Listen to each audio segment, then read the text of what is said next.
Hello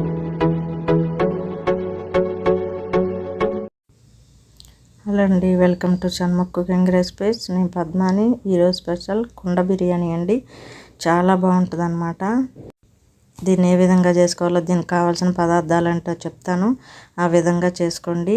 ఇదిగోండి, ఇందులో కనుక నిమ్మకాయ పిండుకొని తిన్నట్టయితే అసలు బిర్యానీలో ఎంత బాగుంటుందంటే చూసారా, ఎంత రుచిగా ఉందంటే. చాలా కుండలో ఉండటం కదండి, చాలా టేస్ట్ ఉందన్నమాట. దీన్ని ముందుగా మనం చికెను 1 కేజీ తీసుకొని బాగా కడుక్కోవాలి. ఉప్పు నీళ్ళతో నిమ్మకాయతో బాగా కడుక్కోవాలండి. ఈ విధంగా కడుక్కున్న తర్వాత అందులో సాల్ట్ వేసుకోవాలి 1 స్పూను, అలాగే 1 స్పూన్ కారం వేసుకోవాలి, అలాగే 1/2 స్పూను పసుపు వేసుకోవాలండి.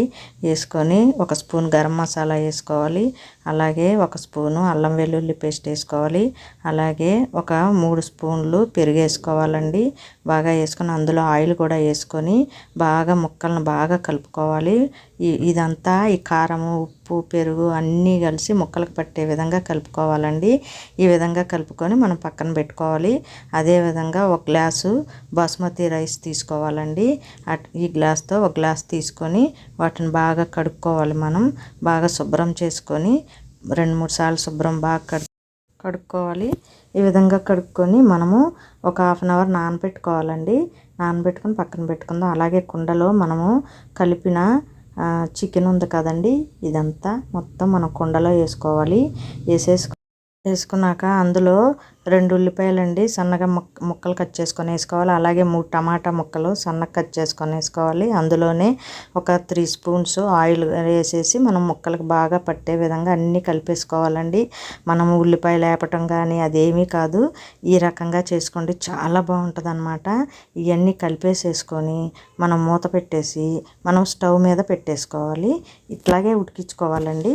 ఈ విధంగా వేసుకొని ఇందులో పుదీనా కూడా వేసుకోవాలండి. కాస్త ఒక కట్ట వేసుకొని బాగా కలుపుకోవాలి. ఆ పుదీనా కూడా లోపలే మగ్గాలన్నమాట. ఈ విధంగా వేసుకున్న తర్వాత మూత పెట్టేసుకోవాలి. మూత పెట్టేసి ఒక 10 మినిట్స్ అయినాక తీస్తే ఇదిగోండి ఈ విధంగా ఉడుకుతుంది. ఆయిల్ పైకి వచ్చి బాగా మనము ఇలాగ బాగా కలుపుకోవాలండి. కలుపుకొని అందులో కొంచెం 4-5 పచ్చిమిర్చి ముక్కలు కట్ చేసుకొని వేసుకోవాలి. వేసుకొని మళ్ళీ ఒకసారి కలుపుకొని మనము అలా కలుపుకున్న తర్వాత దాంట్లో ఈ బాస్మతి రైస్ ఉన్నాయి కదండి, నానిపోయినాయి కదా, ఈ రైస్ని మనము ఈ చికెన్లో వేసేసుకోవాలండి. వేసేసుకొని 1 గ్లాసు రైస్కి 1.5 గ్లాసు వాటర్ అన్నమాట ముందుగా ఈ గిన్నెలో పోసుకోవాలండి. 1.5 గ్లాసు వాటరు పోసుకున్న తర్వాత అప్పుడు మనం ఆ రైస్లో పోసుకోవాలన్నమాట. ఇదిగోండి ఈ విధంగా 1.5 గ్లాస్ పోసేసి ఈ రైస్లో కలిపేసి వాటర్ పోసేసి మనం ఒకసారి బాగా గరిటెతో తిప్పేసి ఈ విధంగా మనకి రైసు బాగా చికెను మొత్తం కలిసే విధంగా కలుపుకోవాలండి. ఈ విధంగా కలిపేసేసుకొని దాంట్లో మనము మసాలా దినుసులు ఉన్నాయి కదా, ఈ లవంగాయ, చెక్క, అనాస పువ్వు ఇవన్నీ వేసేసుకోవాలండి. వేసేసుకొని ఇలాచీ కూడా వేసుకొని మనము బాగా ఒకసారి కలిపేసేసి ఇదిగోండి ఈ విధంగా అడుగు నుంచి మొత్తం కలుపుకోవాలి. మళ్ళీ కలపటం కుదరదు కదా, ఈ విధంగా ఇందులో ఒక బిర్యానీ ఆకు కూడా వేసుకోవాలండి. వేసుకున్న తర్వాత కొత్తిమీర కూడా జల్లేసేసి అన్నీ వేసేసుకొని ఒకసారి కలిపేసుకొని మనము మూత పెట్టేసుకోవాలన్నమాట. మూత పెట్టేసుకొని ఒక 15 మినిట్స్ అయినాక తీసి చూస్తే ఈ విధంగా ఉడుకుతుందండి.